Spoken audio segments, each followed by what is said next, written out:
I can't believe this is happening. Body camera video shows Michael Brewer in March of 2025 pleading with Martin County deputies not to arrest him. It says I'm a convicted.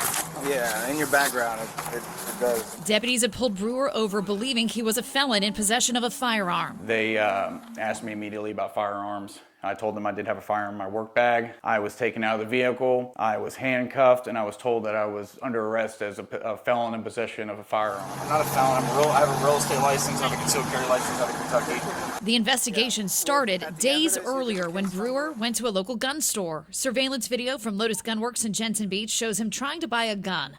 Brewer says he put down a deposit and filled out paperwork for a background check. I went home and got a call and was told it was denied. And I didn't know why. I went back and got my refund. I went about my day, said I would look into it another time. That failed background check was flagged by FDLE, alerting the Martin County Sheriff's Office.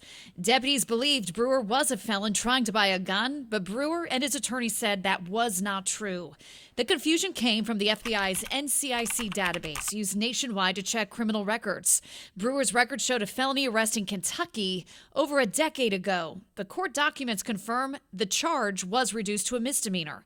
But that update was not reflected in NCIC. I said, it's got to be a mistake. And I'm sure they hear that from everybody, but I was adamant. The state attorney's office cannot show me NCIC records directly, but told me they, FDLE, and MCSO all saw the same NCIC record regarding the Kentucky arrest, reading severity, felony, disposition, guilty. So Brewer spent 14 days in jail. I thought my life was over. While his attorney, Andrew Strecker, worked to prove otherwise. We were able to show original documents, establishing that Mr. Brewer was not a felon. The remedy that we were offered was to reduce the monetary bond and to release him on an ankle monitor. So I'm dealing with clients and my ankle monitor was going off constantly. It's making noises. Affecting his job and reputation. People are going to make up their own assumptions. They're going to say to themselves, well, he had to have done something if it went that far. But Assistant State Attorney Kristen Chase says prosecutors needed certified official records, which can take time. I can understand the defendant's frustration, but at the same time, the system did exactly what it was supposed to do.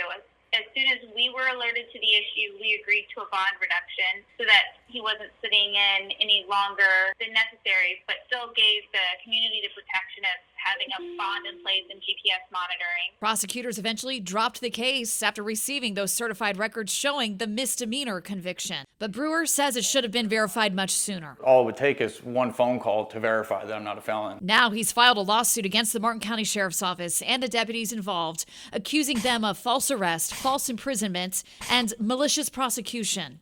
But Sheriff John Budensiek tells me, quote, at the end of the day, the deputies did their job, enforcing the law like they're empowered to do, and used the mechanisms in place. If bad information is in the database, it was not information input by MCSO. The FBI, which maintains that NCIC database, says it's up to the agency that made the arrest or that court system to update NCIC when a case changes. Whoever reported it into NCIC reported it as a felony conviction. So I reached out to Kentucky authorities to ask whether Brewer's record was properly updated. Kentucky State Police responded to me in an email, quote, we have reviewed the electronic record response, which reflects a felony charge. However, the disposition section indicates the charge was later amended to a misdemeanor. An update in NCIC that didn't come soon enough for Brewer. I'm speaking out because I don't want anybody else to have to go through this.